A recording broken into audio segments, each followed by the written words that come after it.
Hello everyone and welcome to the channel. If you enjoyed today's content, please click like, subscribe, and turn on the notification bell. Please share the video to your friends and family if you think this is something they would be interested in. Now that we're done talking about the simple present versus the present progressive, let's move on to the simple past tense. The simple past tense is used to talk about something that started or began and ended in the past. It has no connection to now and it has no connection to the future. In our first example, Peter walked to the bus stop yesterday.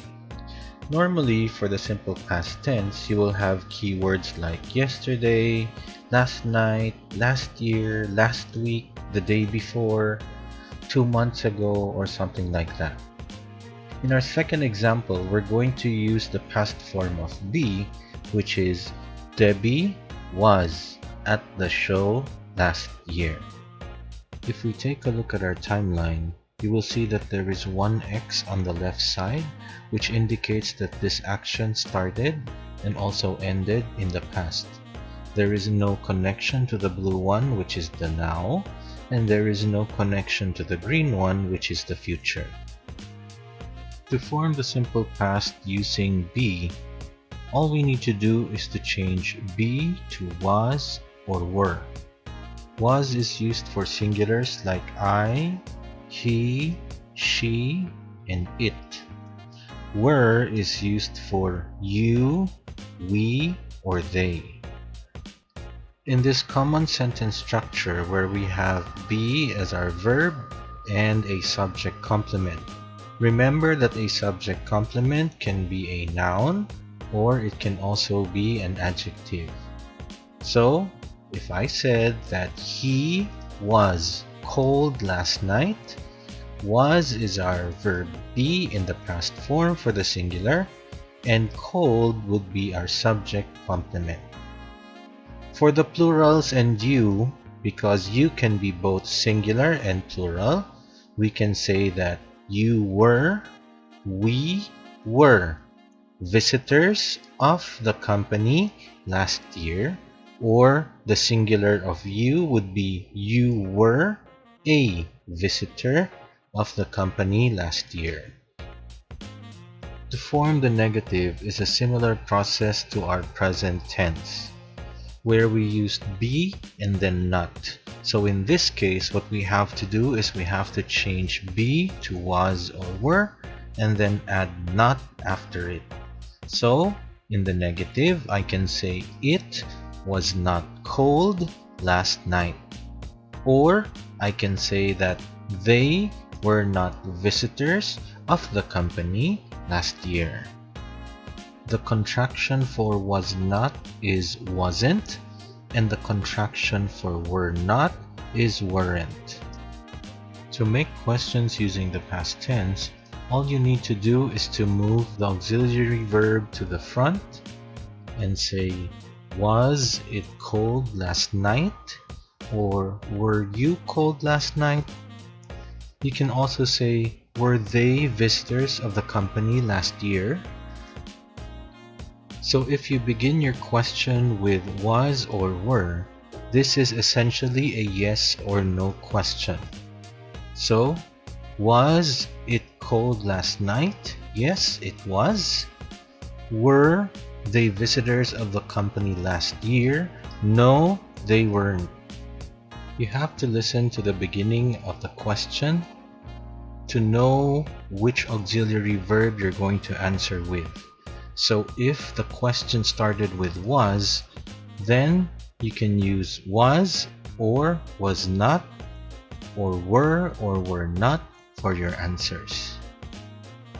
To form the past tense using regular verbs, all we need to do is to add d or ed to the verb. In our example, I'm going to use the regular verb play and add ed to make it into a past tense verb. So, I can use any subject that I want, like I, you, we, they, he, she, it played games last night. It is important that you pronounce the D or ED because if you don't, it will only be play. But I cannot use play if I'm talking about something that happened in the past.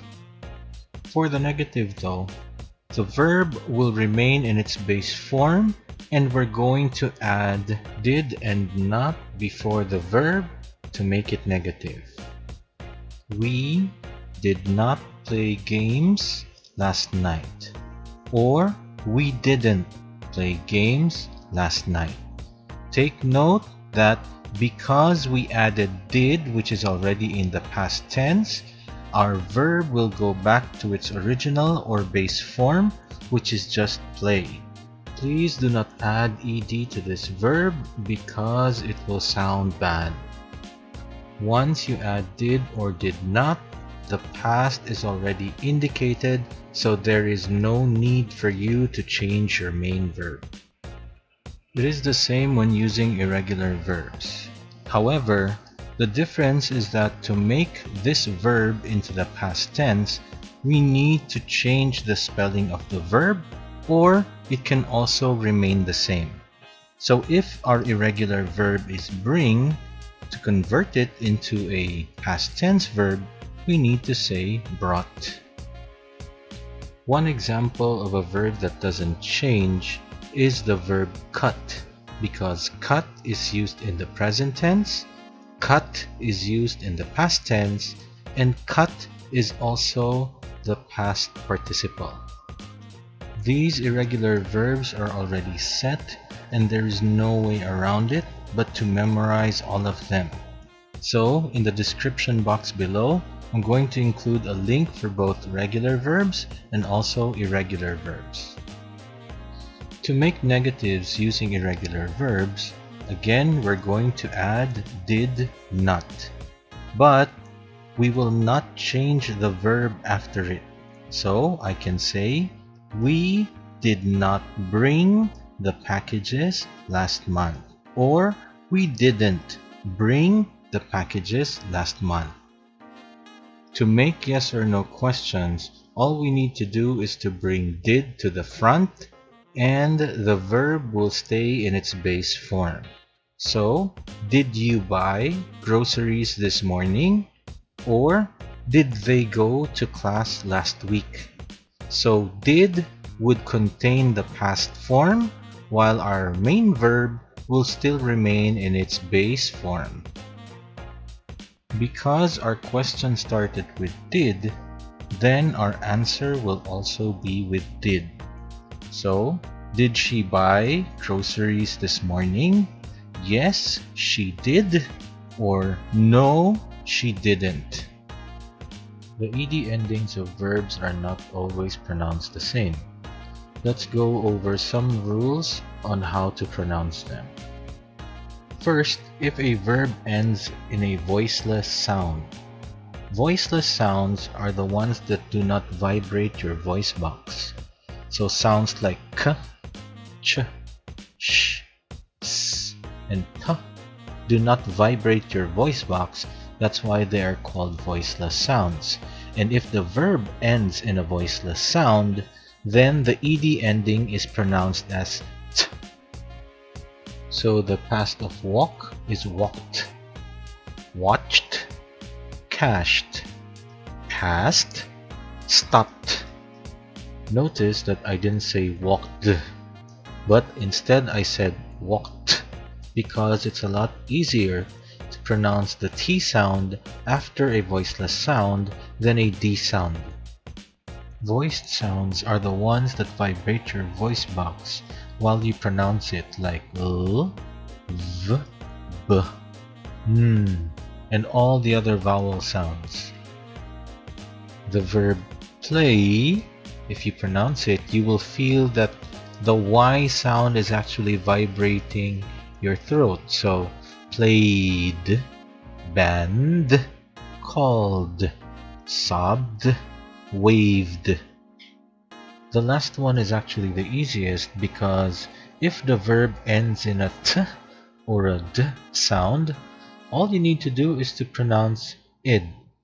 So, if the verb is tweet and the past tense is tweeted. So this will be tweeted, needed, waited, ended.